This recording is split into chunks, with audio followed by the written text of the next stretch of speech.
पापा, अब मैं किसी से नाराज़ नहीं होती क्योंकि ससुराल में आप मुझे मनाने नहीं आते। कहते हैं ना कि पहला प्यार कभी भुलाया नहीं जाता, फिर पता नहीं क्यों लोग अपने माँ बाप का प्यार भूल जाते हैं। दिल में खुशी मगर चेहरे पर गम की परछाई होती है। कठोर दिल बाप भी रो देता है जब बेटी की विदाई होती है।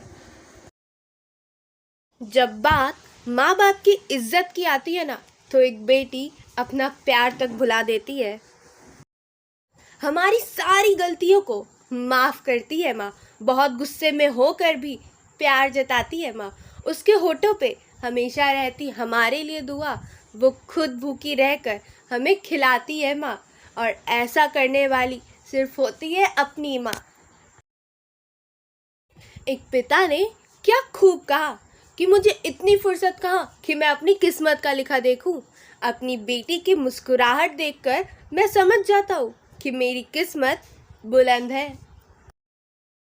हर बेटी की सबसे बड़ी विश ये होती है कि उसके पापा हमेशा मुस्कुराते रहे।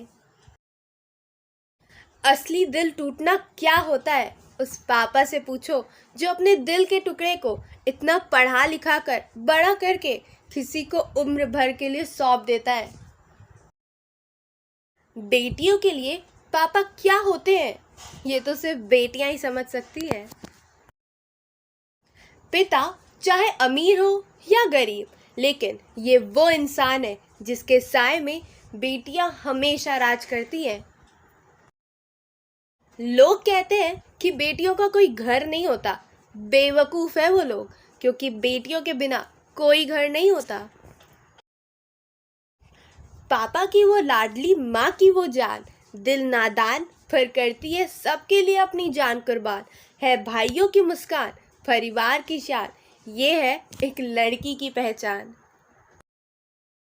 हर घर में बेटी होना ज़रूरी है ताकि इंसान को पता चले कि जब खुद की बेटी रोती है ना, तो कैसा लगता है जो दूसरों की बेटी को दुख देते हैं।